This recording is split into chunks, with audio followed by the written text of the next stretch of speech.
Welcome back. Well, on your screens now, it's a beautiful shot of what we came through yesterday as we were driving through the Putadichaba area, which is your Qwaqwa area, into the Golden Gate, through to Clarens. So the Maluti Mountains were covered in snow. It was very much beautiful indeed to see snow after so many years, I must indicate.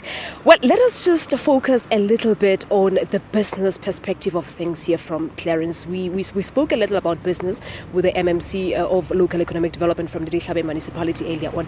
But let me bring in one of the well-known business people in the area. He is the former chair of African Bank, a former chair of NAIL. He's now the chairman of New Seasons, and you're coming from Johannesburg. Indeed. Ndate Mabokgwane, good morning and welcome to Morning Live. Good morning, Asfalisa, and good morning to all your viewers. Thank you for the opportunity. Thank you very much indeed for taking your time out to be with us this morning. And then when I let Clarens la kopana jwang? It's a long story, but I'll make it a bit short. It was really stumbling into this area about maybe 9-10 years ago on my way to Lesotho. I met some people in Lesotho who told me about the development that was about to take place out here in Clarens. We came back. I was with a cousin of mine. We came back to have lunch and we got met by some local business person who was selling stands around here. We bought some stands. I built a house. And then one thing led to the other. Now I do run some businesses. As they say, the rest is history. Indeed. But how was it tapping into, can I call it a predominantly white business area? Very frustrating and sometimes, of course, very challenging. Clarens is a place that I think offers a lot of opportunities. Unfortunately, you do find that the majority of the people out here, and more specifically black people, are not participants in the local economy.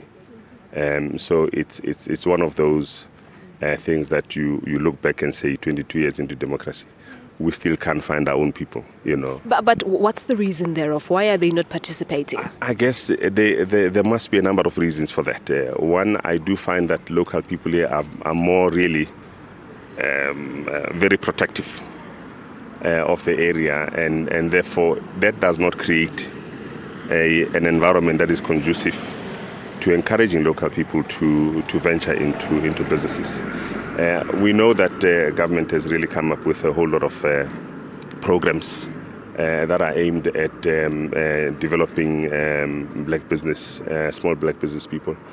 Perhaps some of those programs haven't really found their way into areas such as Clarens. So one hopes that with us participating in this area would also serve as a way of encouraging people to get into that. Hobane ufumana boholo borakgwebo sebakeng sena ha se le batho ba tswang Clarens. It's people from outside.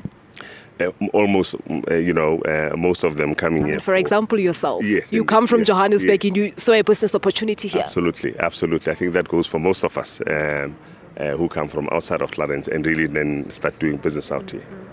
And I always make an example of taking up insurance. When you take up insurance, you plan for when there's a major catastrophe that at least you're covered. In business, part of your insurance is to make sure that the local people at least identify with you and identify with the business.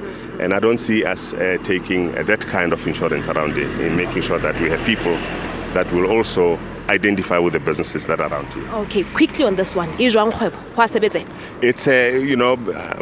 in the entertainment space. We run a restaurant around here called Mountain Breeze. We are in the process of rebranding that into Nyama Choma. Nyama Choma is a Swahili word for prime meat. So it's seasonal, It's getting there. It's getting there. Okay, Ndate Mabokgwane, that's where we're going to leave it. But thank you very much for your time. Thank you very much. There you have it. That's Ashley Mabokgwane, one of the prominent business people in the area. He's much more into the hospitality industry, I must indicate, sharing with us his experiences. He was actually telling us yesterday that it was very difficult to tap into this area, especially business-wise. The support is not, as good as one can anticipate. But yeah, so those are some of the stories that are still coming to you here from Clarens here in the Eastern Free State. We still have much in store for you, so you make sure that you stay tuned to Morning Live. But Valen is standing by with the latest in sport. A very good morning to you, Valen.